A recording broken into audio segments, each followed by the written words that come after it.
Penyanyi Zinedine Zidane mengaku kena mental setelah memarodikan gaya bernyanyi Andika Kangen Band.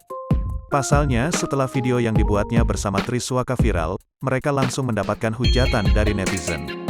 Tak sedikit pula yang menyebut Zidane sebagai sosok yang sombong. Kena mental? Banget, jawab Zidane mengakui. Penyanyi asal Sulawesi Tengah ini berujar hujatan warganet tersebut berdampak besar mengingat dirinya masih begitu baru di dunia tarik suara. Tak sampai di sana, ternyata hujatan tersebut mampu membuat tidurnya tak nyenyak selama 5 hari hingga mual.